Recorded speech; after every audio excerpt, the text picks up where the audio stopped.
오늘도 은혜와 평강교회 예배에 오신 여러분들을 그리스도 이름으로 환영합니다. 벌써 이미 우리가 4주째입니다. 같이 모여서 교회에서 예배드리지 못하고 이렇게 영상으로 예배드리게 되는데, 이렇게 예배드리지만 하나님께서 은혜를 베푸셔서 영상을 준비하는 분들도 점점 익숙해져 가고 또 예배를 드리는데 부족함이 없도록 하나님께서 잘 준비시켜 주셔서 참으로 감사를 드립니다. 오늘 이제 우리 주일 예배를 같이 드릴 텐데, 여러분들이 모두 참여하셔서 함께 예배 드릴 수 있도록 우리 주변에 있는 분들도 좀 독려하셔서 예배에 참여할 수 있도록 부탁을 드립니다. 광고 말씀 드리겠습니다.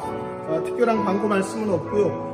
우리 교회에 모이지는 못하지만 또 삶공부를 하거나 그러지 못하지만 목장 모임은 부지런히 해주시고, 또 목장 모임을 우리 줌이나 또 카톡이나 뭐 이렇게 라이브톡으로 아마 하시게 되는데, 그 가운데서도 하나님의 은혜가 있도록, 그러나 목자 목녀들께서는 우리 목원들을 잘 챙기셔서 어려움이 없도록 늘 기도로 챙기시고 또 함께 해주시기를 부탁을 드립니다. 코로나 바이러스로 인해서 경제적으로 또 몸이 아파서 또 환경적으로 심리적으로 어려운 분들이 주변에 있습니다. 특별히 한국에서 오셔서 유학하거나 또 워킹홀리데이로 계시는 분들이 어려움 중에 있는데, 그분들을 위해서 또 기도해 주시고, 속히 이 코로나 바이러스를 위한 치료제 또 백신 이런 것들이 개발되어져서 하나님의 은혜 가운데 전 세계적인 이 어려움이 속히 극복되어질 수 있도록 또 기도해 주시고, 또 오늘 예배를 위해서 기도합니다. 하나님을 만나는 예배, 예수 그리스도의 치유와 회복을 경험하는 예배, 또 성령 하나님께서 친히 임재하시는 그런 놀라운 예배가 될 수 있도록 우리 한 목소리로 소리내어서 같이 기도하겠습니다. 하나님 아버지 감사합니다. 우리 가운데 예배를 있게 하시고 예배 가운데 하나님을 높이며 하나님을 찬양하고 경배하게 하셔서 감사합니다. 하나님, 예배당에 모일 수는 없지만 아버지 하나님께서 우리와 함께 하시고 우리가 아버지 하나님 안에 있음에 하나님께서 은혜를 베풀어 주시옵시며 예배 가운데 역사하시는 하나님을 만나게 하여 주시옵소서. 아버지 하나님, 오늘 각 가정에서 예배드리지만 하나님의 성령께서 친히 함께하여 주시옵시고 동행해 주시옵시며 역사하여 주시옵소서. 오늘도 우리의 예배를 받으시는 하나님을 찬양합니다. 예배 가운데 역사하실 하나님 아버지를 경배합니다. 아버지 하나님, 특별히 우리의 자녀들을 기억하여 주시옵시고, 방학 중간에 있지만 하나님 이 방학을 알차게 보내게 하여 주시옵시며, 이 방학 가운데도 하나님께서 은혜를 베푸셔서 이들이 하나님 아버지를 만나게 하여 주시옵시며 가정의 부모님들과 더욱 친밀해지게 하여 주시옵소서. 아버지 하나님, 오늘 특별히 어린 자녀들이 아버지 하나님 앞에서 유튜브로 예배를 드릴 때 아버지 하나님, 이들 가운데도 하나님께서 친히 역사해 주시옵시며 오늘도 우리의 모든 예배를 받으시는 하나님을 찬양하며 예수님 이름으로 기도합니다. 아멘. 긍휼이 많으신 하나님 아버지, 은혜로 지난 한 주를 살다 다시 주님의 크신 은혜를 힘입어 아버지 앞에 모였습니다. 주님 앞에 나오도록 거룩한 몸의 성전을 허락하시고 건강을 주신 하나님께 감사드립니다. 은혜를 생각하면 감사하고 기쁘지만 자신을 돌아보면 말할 수 없이 부끄럽습니다. 알고 지은 죄, 모르고 지은 죄, 가지 말아야 할 곳, 머물지 말아야 할 마음, 보지 말아야 할 것, 듣지 말아야 할 소리, 남을 마음 아프게 한 것, 실수로 피해를 준 것, 이 많은 죄를 주님 앞에 자복합니다. 사람 앞에서도 부끄러운데 하나님 앞에 설 때는 어떠하겠으며 세상에서도 두려운데 주님 앞에서는 무섭기만 할 죄인입니다. 생각하고 말하는 것이 죄요 의를 위한다며 고집이었고 선을 행한다며 위선이었으며 희생한다 하지만 남을 아프게 하였습니다. 더불어 살아야 하지만 이기적이었으며 위로하며 살아야 하지만 자기중심적이었습니다. 온몸으로 부정하였으며 힘을 다해 죄지었고 마음을 다해 허망한 것을 쌓았습니다. 주님은 사랑하라 하지만 우리 마음은 냉랭하였고 주님은 우리에게 은사를 더하셨지만 우리는 한없이 게을렀습니다. 재능은 묻어두었고 헌신은 감추며 살았습니다. 오늘도 해야 할 바를 기피하고 사랑을 저버리고 살아가는 나태한 저희들을 불쌍히 여기시고 긍휼히 여기사 용서하여 주시옵소서. 십자가의 보혈로 씻으시고 정결하게 하여 주시옵소서. 치유하고 회복하여 새롭게 하여 주시옵소서.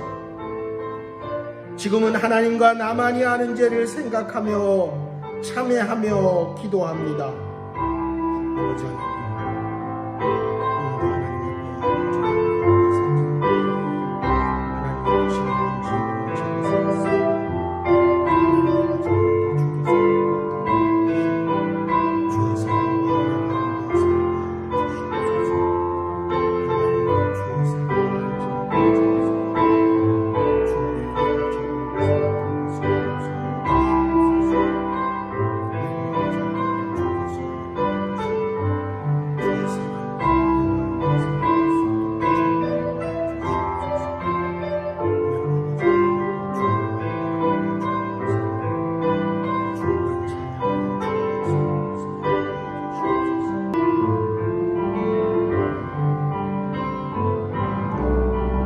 만일 우리가 우리 죄를 자백하면 그는 미쁘시고 의로우사 우리 죄를 사하시며 우리를 모든 불의에서 깨끗하게 하실 것이요 그런즉 누구든지 그리스도 안에 있으면 새로운 피조물이라 이전 것은 지나갔으니 보라 새 것이 되었도다. 그러므로 이제 그리스도 예수 안에 있는 자에게는 결코 정죄함이 없느니라. 예수 그리스도의 은혜로 살아가는 우리 모두가 영혼 구원하여 제자 삼게 하시고 VIP를 품고 전도하게 하여 주시옵소서. 주 예수 그리스도의 이름으로 기도합니다. 아멘. 저도 예배가 조금 편해지니까 이 앞에 딱 묶이지 않고 좀 움직일 수 있어서 좋은 면도 있습니다. 보시는 분들은 어떨지 모르지만 이게 앞에 화면을 놓고 하니까 상당히 부자연스럽고 힘들더라고요. 이제 몇 주 하니까 조금 뭐가 뭔지 알겠더라고요. 그래서 조금 움직여도 문제되지 않는다 그런 것도 알고 하여간 이렇게 예배드리는 우리가 얼만큼 가게 될지 모르지만 하나님께서 틀림없이 은혜를 베푸셔서 적당한 때에 우리가 다시 교회에서 하나님을 찬양하고 예배하는 그런 일들이 속히 있게 될 줄로 믿습니다. 에스겔서는 우리가 작년에 한번 그 전반부는 묵상을 했어요. 그래서 요번에 하는 부분이 이제 에스겔서 33장부터 이렇게 하게 됐는데요. 에스겔이라는 사람은 하나님이 강하게 하시다라는 이름 뜻을 가지고 있는 사람이에요. 이스라엘에는 북이스라엘, 남이스라엘이 나누어지고 나서 여러 명의 이 선지자들이 있었는데 그 선지자들을 통해서 하나님이 이스라엘 백성들에게 하나님의 말씀을 전했어요.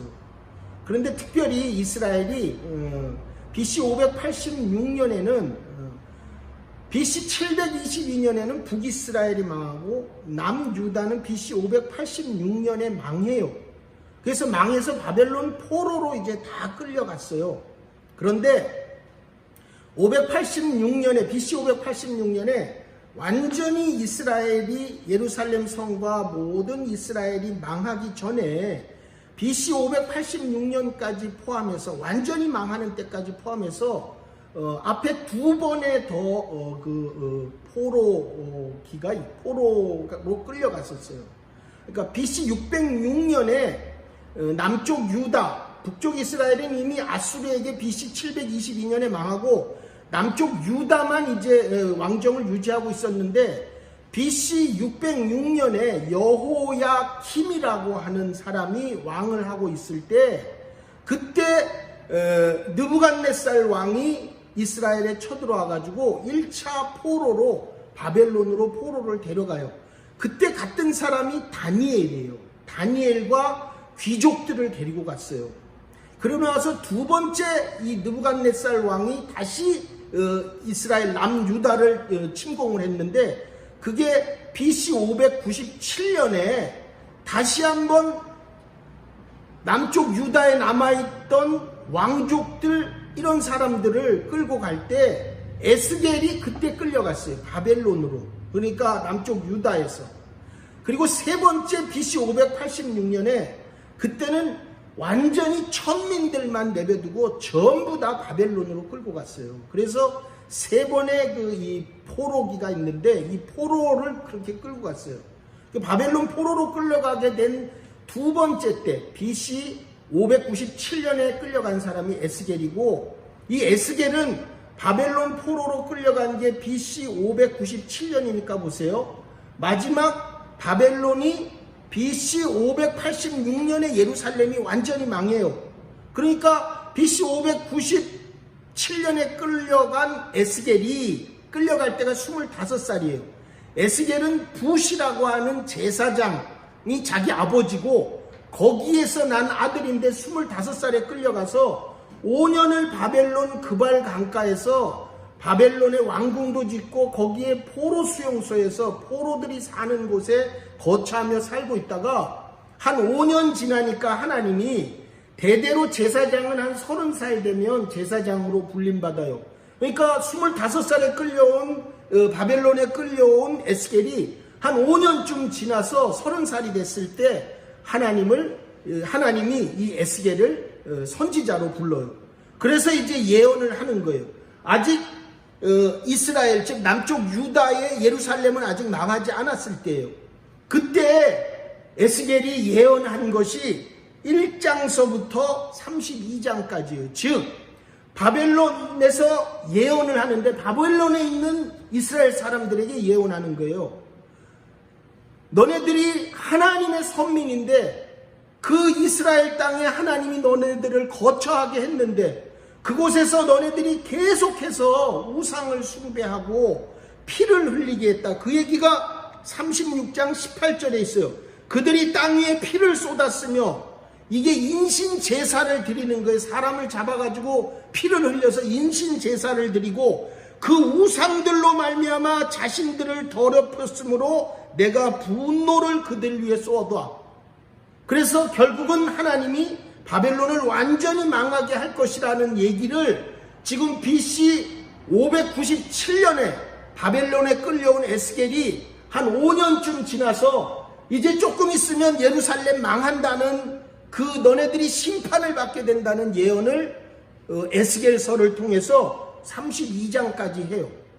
그리고 나서 바벨론이 완전히 망하게 된 다음에 바벨론이 망하게 된 그때부터 그 예루살렘이 망하게 되는 그것을 이제 BC 586년에는 예루살렘이 망하게 되니까 그러나 하나님이 그 예루살렘을 완전히 망하게 하지만 그대로 두지 않고 다시 새롭게 하고 회복시키셔서 너네가 다시 예루살렘으로 돌아갈 수 있도록 한다는 희망의 메시지를 전하는 게 33장부터 48장까지. 그래서 에스겔서를 묵상을 먼저 32장까지 하고 다시 또 반을 남겨뒀다가 이 매일 성경이 이제 지금 33장부터 48장까지를 이렇게 묵상을 하는, 그렇게 나누어진 거예요. 그래서 우리가 지금 오늘 본 본문은 36장에 있는 내용을 지금 묵상을 하고 메시지를 전하는 겁니다. 당시에 바벨론으로 갔던 사람들이 자기네들은 선민이란 말이에요. 하나님의 선택된 백성이란 말이에요. 근데 하나님의 선택된 백성들이 아니 지금 바벨론에 더구나 그 더러운 이방인에게 끌려와가지고 뭐 자기만 끌려온 게 아니라 왕도 끌려오고 뭐 이 제사장들 될 사람들도 끌려오고 막 그렇게 다 끌려와가지고 지금 이 땅에서 살고 있게 되기 때문에, 바벨론에 살고 있기 때문에 지금 이란 이라크죠. 거기에 살고 있으니까 이 사람들에게는 몇 가지 중요한 질문이 있었어요. 야, 내가 하나님의 백성인데, 그리고 하나님의 백성인데 원래 우리가 하나님이 우리에게 준 땅은 지금 이스라엘 땅, 여러분이 지금 알고 있는 그 땅, 북이스라엘과 남유다가 있는 그 땅, 거기가 하나님이 약속한 땅이고 그 땅에서 우리가 살아야 되는데, 이렇게 지금 이방 땅에 와서 이렇게 우리가 살고 있는데 나는 여전히 하나님 백성인가? 그런 생각을 그들은 늘 의문을 가지고 살고 있었어요. 오늘 우리도 이런 거예요. 내가 세상에 예수 믿고 살고 있는데 예수 믿지 않는 세상 사람들 방법으로 그렇게 살기가 부지기수인데 나는 정말 예수님의 자녀인가? 난 정말 하나님 자녀라고 말할 수 있는가? 그것에 관해서 에스겔서는 그런 얘기를 하는 거예요. 하나님 백성은 어디에 살고 있는지 관계없다. 어디에 살든지 간에 그가 하나님과의 관계만 있으면 그는 하나님 백성이다. 마찬가지로 우리가 이 땅을 살면서 상당히 하나님과 관계없는 예수 믿지 않는 사람처럼 그렇게 살아가지만 우리가 예수 그리스도를 내 주로 고백하고 그 예수 그리스도가 나를 대신해 십자가에 죽고 부활했다는 사실을 믿는 사람, 그리고 그 믿음으로 인해서 내가 하나님과의 관계를 지속하고 있기만 하면 결코 그가 어디에 있든지 간에 그는 하나님의 구원받은 백성이고 하나님의 자녀라는 얘기를 오늘 우리에게 하고 있어요. 또 한 가지, 당시에 바벨론의 포로로 끌려간 사람들은 그런 생각을 계속했어요. 성전이 파괴된 거죠.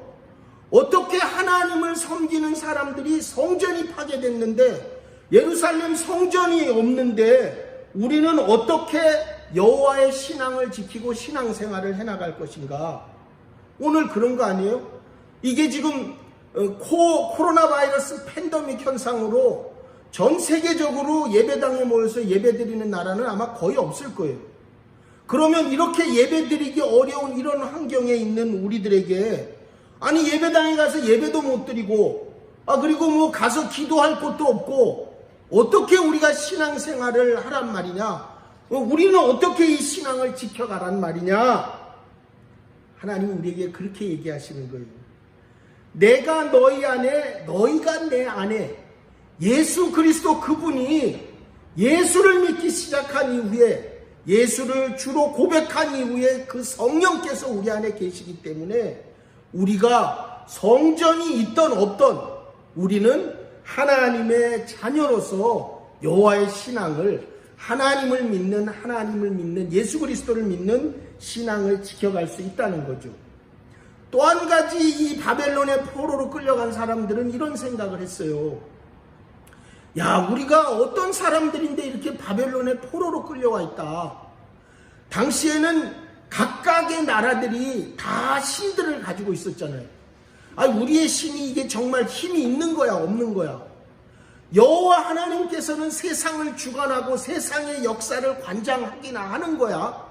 도대체 하나님이 세상을 관장하는데 예수 믿는 나는 왜 이래? 세상에 하나님의 역사를 관장한다는데 왜 예배도 못 드리도록 이렇게 코로나 바이러스로 혹은 여러 가지 경제적으로 환경적으로 어렵게 이렇게 만드시는 거야? 결국 그것에 관한 하나님의 대답은요, 너희들이 내가 여호와인 줄을 알도록 하기 위해서 이런 환경도 만들고 상황도 만들고 여전히 이 역사를 내가 관장하고 있다. 그 얘기를 하나님은 하시기 위해서 바벨론의 포로로 끌려간 사람에게 주었던 세 가지 질문에 대해서 하나님은 여전히 우리가 그 하나님 안에, 하나님이 내 안에 계시는 성령 하나님으로 인해서 어느 곳에서든지 예배드릴 수 있다. 내가 좀 행동은 부족하고 모자라고 하나님의 신앙을 가지고 사는 사람 같지 않지만 예수 그리스도가 내 죄를 대신해 십자가에 죽고 부활하셨다는 것을 믿기 때문에 어느 곳 어느 땅에 있든지 나는 하나님의 백성이다. 여전히 하나님은 세상의 어려움도 힘겨운 일도 세상에는 있지만 여전히 하나님은 역사의 주관자이시기 때문에 오늘 이 어려운 환경을 능히 극복하시고 결국은 이기게 하실 그분이 하나님이시다. 그 얘기를 그때나 지금이나 우리에게 하고 계세요. 이스라엘 백성들은 원래 성전에서 예배를 드렸잖아요.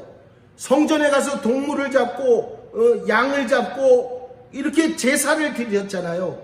그런데 바벨론의 포로로 끌려가면서 더 이상 이들은 성전이 없었어요. 성전이 없었으니까 결국 이들은 어떻게 하나님 앞에 예배드리냐 하면 그때부터 하나님의 말씀을 가지고 선지자들이 작게 모여가지고 회당에서 가르치면서 예배를 드리기 시작한 거예요. 그래서 그 회당 문화가 오늘까지도 유대인들에게는 유대인들이 10명만 모이면 회당을 짓는 거예요. 그리고 우리는 오늘 이렇게 하나님 앞에 교회로 예배를 드리는 것이고 우리가 예수 그리스도를 모신 이 내 몸이 성전이잖아요. 성령 하나님이 함께 계시기 때문에 우리가 하나님 앞에 이렇게 예배를 드리는 겁니다.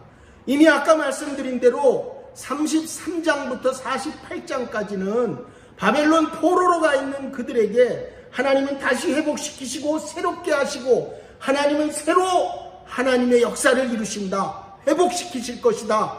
미래의 소망을 에스겔은 열심히 그 바벨론 포로로 있는 유대인들에게 전했어요. 그래서 하나님이 왜 우리를 다시 회복시키시려고 하는가, 그것에 관한 얘기는 명확하게 오늘 우리가 읽은 본문 22절부터 24절에 있어요. 뭐라고 되어 있냐면요, 22절부터 제가 읽을게요. 그러므로 너는 이스라엘 족속에 이르기를 주 여호와께서 이같이 말씀하시기를 이스라엘 족속아, 내가 이렇게 행하면 너희를 위함이 아니오 너희가 들어간 그 여러 나라에서 더럽힌 나의 거룩한 이름을 위함이니 여러 나라 가운데에서 더럽혀진 이름 곧 너희가 그들 가운데에서 더럽힌 나의 큰 이름을 내가 거룩하게 할지라. 내가 그들의 눈앞에서 너희로 말미암아 나의 거룩함을 나타내리니 내가 여호와인 줄을 여러 나라 사람이 알리라. 주 여호와의 말씀이니라. 하나님이 이스라엘 백성을 다시 회복시키시고 그들에게 소망과 미래를 줘서 다시 그들을 새롭게 회복하는 명확한 이유는 그들이 옛날에 우상을 숭배하고 피를 흘려서 몰렉에게 인신 제사를 드리고 했던 그 악한 죄악으로부터 결국은 하나님이 이스라엘 백성들의 그렇게 죄악 가운데 있어서 심판을 했지만 하나님은 당신의 더럽혀진 이방 나라로부터 그 이름이 더럽혀진 것에 대해서 이분이 그 더럽혀진 명예를 회복하기 위해서 결국은 다시 이스라엘 나라를 회복해야겠다고 얘기하시는 거예요. 거기 오늘 본문에 나오잖아요. 너희가 들어간 그 여러 나라에서 더럽힌 나의 거룩한 이름을 위함이라. 또 23절에 나의 거룩함을 나타내리니 내가 여호와인 줄을 여러 나라 사람이 알리라. 주 여호와의 말씀이니라. 하나님이 이스라엘 백성들을 다시 회복하려고 하는 데에는 하나님의 명예가 훼손되었기 때문에 하나님은 그 명예를 회복하기 위해서 이스라엘 사람들을 다시 회복시켜 주시겠다는 거예요. 그런데 그 이스라엘 사람들의 회복에 관한 얘기를 어떤 것들을 회복시킬 것이냐, 28절에 보면 이런 얘기가 있어요. 내가 너희 조상들에게 준 땅에서 너희가 거주하면서 내 백성이 되고 나는 너의 하나님이 되리라. 즉 이스라엘 백성들이 바벨론 포로로 와서 노예가 됐잖아요. 그런데 다시 이들이 하나님이 준 땅, 그 이스라엘 땅으로 다시 돌아가도록 해서 이스라엘의 포로기한을 통해서 노예에서 자유인으로 회복시켜 주겠다는 거예요. 또 27절에 보면요, 그런 얘기가 나와요. 또 내 영을 너희 속에 두어 너희로 내 율례를 행하게 하리니 너희가 내 규례를 지켜 행할지리라. 이스라엘 사람들이 우상 숭배하고 죄 지으면서요, 결국은 무법자가 됐어요. 자기 자신이 생각하고 결정하는 게 그게 결국은 법이라고 생각하면서 무법자로 내가 원하는 대로, 내가 좋아하는 대로, 내 법대로 했는데, 하나님이 이제 하나님의 율례를 행하게 하려니 너희가 내 규례를 지켜 행할 수 있도록, 하나님의 법대로 할 수 있도록 그렇게 이스라엘 백성들을 회복시켜 주겠대요. 세 번째, 하나님이 또 어떻게 회복시키시냐면요, 29절에 내가 너희를 모든 더러운 데서 구원하고 곡식이 풍성하게 하여 기근이 너희에게 닥치지 아니하게 할 것이며, 이스라엘 백성들이 죄지음으로 인해 가뭄으로 기근으로 고통스러워했고 노예로 가서 살면서 정말로 힘든 삶을 살았던 것에서부터 곡식이 풍성하게 해서 하나님이 풍성한 물질의 축복을 통해서 이들을 또 회복시키시겠대요. 하나님이 이들을 이렇게 회복시키시겠다고 결정한 이유는 이스라엘 백성이 죄 가운데 여호와 하나님의 이름을 불명예스럽게 한 것에 관해서 하나님 스스로 명예를 회복시키기 위해서 이스라엘 백성을 회복시키시겠다는 거죠. 오늘 우리에게도 동일해요. 하나님 우리를 회복시키고 싶어 하세요. 그리고 우리를 결국은 회복시키실 것이에요. 예배를 드리지 못하는 상황에서 예배드릴 수 있도록 할 것이고, 결국은 우리가 정말로 어렵고 힘든 이런 상황을 극복해낼 수 있도록 하나님이 역사를 주관하시는 분이시기 때문에 지금 전 세계 역사적으로 경제가 힘들고 어려운 가운데 있는데, 하나님은 하나님의 역사 주관하시는 능력을 보여주시기 위해서 하나님은 때가 되매 우리를 푸실 것이고 풀어주실 것이에요. 뿐만 아니라 하나님은 내가 주인으로 무법자로, 내가 주인이니까 하나님 없는 그 무법자로 살았던 그 죄악으로부터 돌이켜서 하나님의 말씀 가운데 살아갈 수 있도록 하나님은 우리를 그렇게 회복시켜 주실 것이에요. 그런데 그런 회복을 위해서 오늘 우리가 준 본문에 회복을 위한 중요한 두 가지 키가 있어요. 결국 하나님은 우리를 회복시키실 것인데 그 회복은 이렇게 시작한다는 거예요. 첫 번째 회복은 용서로부터 시작한다는 거예요. 오늘 33절 보시면 이런 말씀이 있어요. 주 여호와께서 이같이 말씀하셨느니라. 내가 너희를 모든 죄악에서 정결하게 하는 날에 성읍들에 사람이 거주하게 하며 황폐한 것이 건축되게 할 것인즉. 거기 보시면요, 너희를 모든 죄악에서 정결하게 한다는 거예요.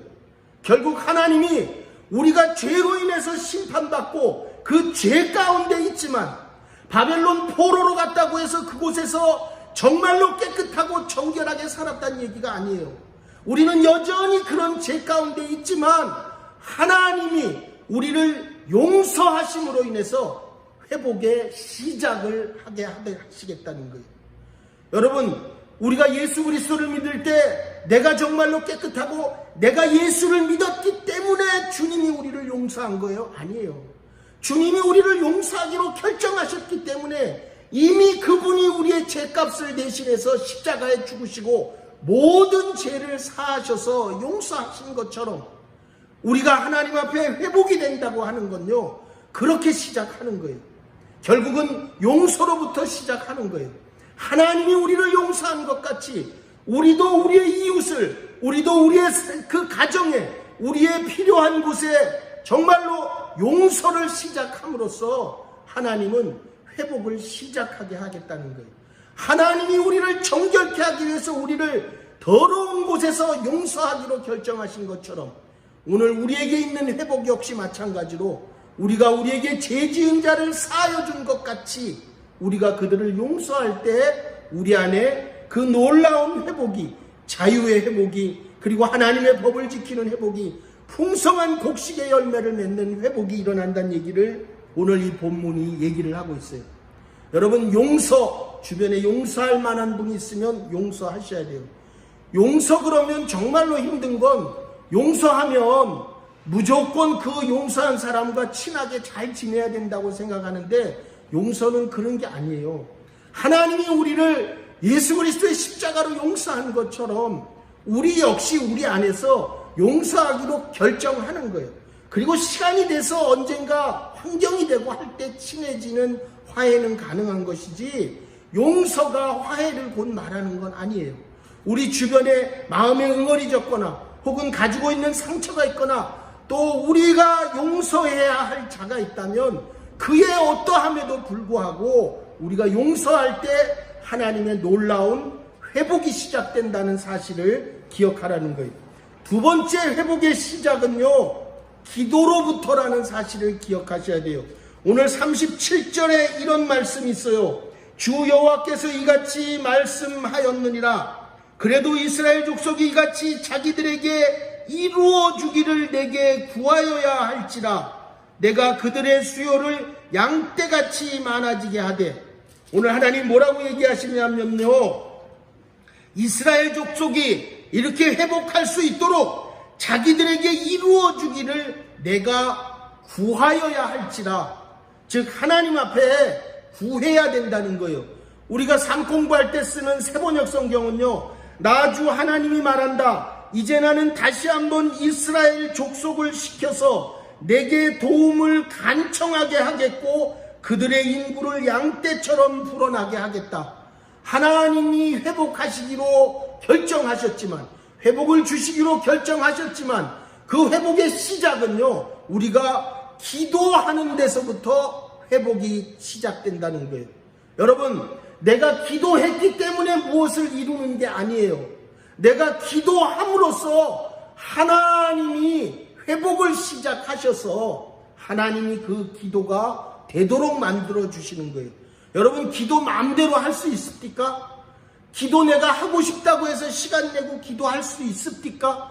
하나님이 기도할 마음을 주시고 하나님이 기도할 환경을 열어주시고 기도에 대한 마음을 주셔야지 기도가 되는 것처럼, 이미 하나님이 기도하는 것조차도 기도하기를 시작하도록 한 것은 하나님이 회복을 시작했다는 얘기이기 때문에 우리가 하나님 앞에 기도하지 않으면 회복의 시작이 안 된다는 거예요. 하나님은 놀라운 회복을 우리에게 허락하시는데 그 회복을 위해서 우리가 기도하라고 얘기해요. 자기들에게 이루어주기를 내게 구하여야 할지라. 우리가 하나님 앞에 기도함으로써 하나님이 에스겔을 통해서 이스라엘 백성의 회복을 허락하셨던 것처럼, 먼저 하나님이 우리를 용서한 것처럼 우리도 우리의 이웃과 주변을 용서하고 또한 하나님 앞에 기도할 때 그 놀라운 회복을 경험하는 그런 한 주, 또 그런 이 어려운 시기를 지나가시기를 그리스도의 이름으로 축원합니다. 지금은 우리를 구원해 주신 주 예수 그리스도의 은혜와 하나님 아버지의 거룩하신 사랑과 날마다 우리를 승리케 하시는 성령님의 역사가 사랑하는 성도들과 가족과 경영하는 생업과 일터 위에 영원토록 함께 있을지어다. 아멘.